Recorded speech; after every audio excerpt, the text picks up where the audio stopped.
Hola mis hermanos, ¿cómo están? Espero en Cristo Jesús que todos se encuentren muy bien. Y mis hermanos, tengo un tema bien importante para que nos vayamos metiendo en esto de los santos. ¿Por qué? Porque este tema es importantísimo respecto a los santos. En la historia, desde los tiempos apostólicos, la iglesia nos ha enseñado que Cristo es el único mediador. Y no hay lugar a dudas que Cristo es el único mediador entre Dios y los hombres. Y bueno, pero no significa que nuestro Señor no le haya dado un papel a los santos, a estos discípulos que lo siguieron durante toda esta historia de la salvación.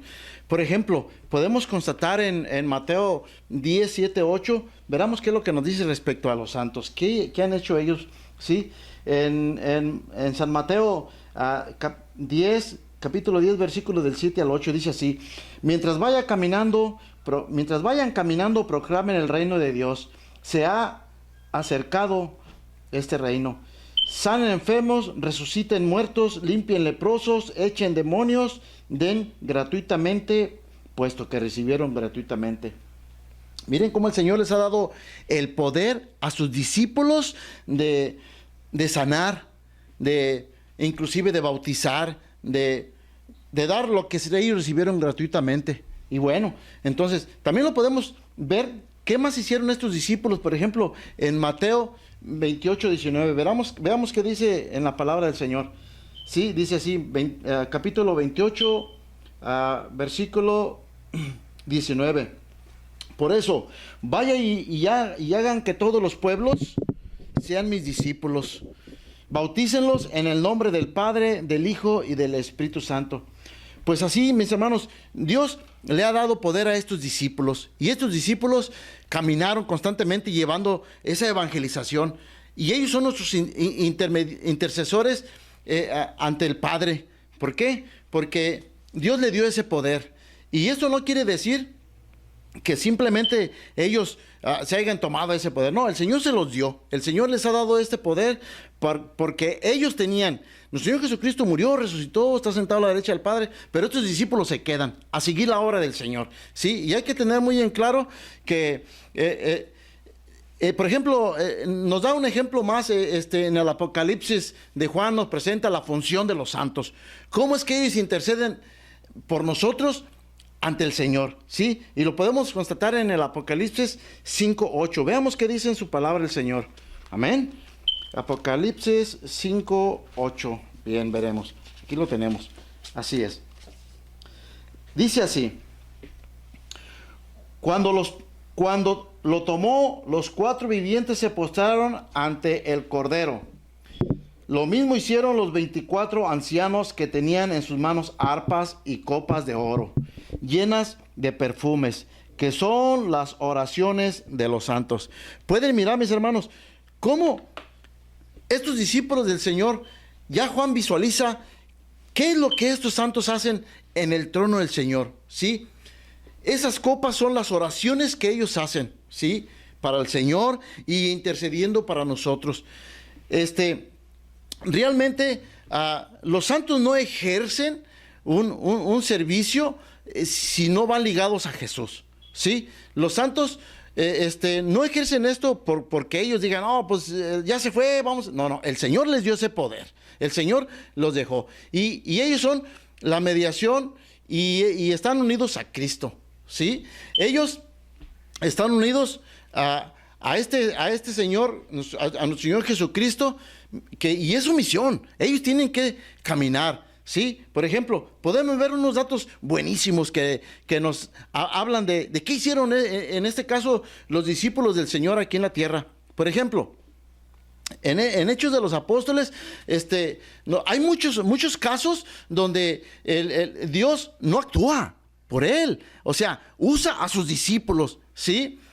Por ejemplo, él no entra directamente, sino que usa a sus discípulos para que intercedan entre los hombres, como en las sanaciones, ¿sí? Como, por ejemplo, para despedir malos espíritus, como para que ellos sigan haciendo la obra del Señor, ¿sí? Y seguir evangelizando. Y esto lo podemos constatar en el libro de Hechos, este precioso libro de Hechos 9:1-9. Veamos qué nos dice el Señor en su palabra, ¿sí?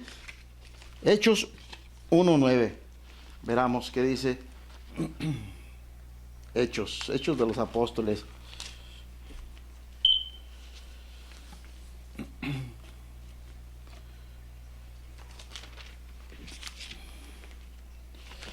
Bien. Hechos 9:1-9. Bien, aquí lo tenemos. Sí, aquí nos está hablando de la conversión que hizo Saulo de Tarso. Este hombre, este gran hombre, que fue el gran siervo del Señor, el Señor le hizo un llamado, pero a este siervo que el Señor llamó, realmente los discípulos de Jesús fueron los que le ayudaron en su conversión también, para que entrara en esa sanación, porque Saulo de Tarso era el que perseguía al pueblo de Dios, el que perseguía a su iglesia, el que estaba persiguiendo a todos aquellos cristianos que estaban llevando la evangelización.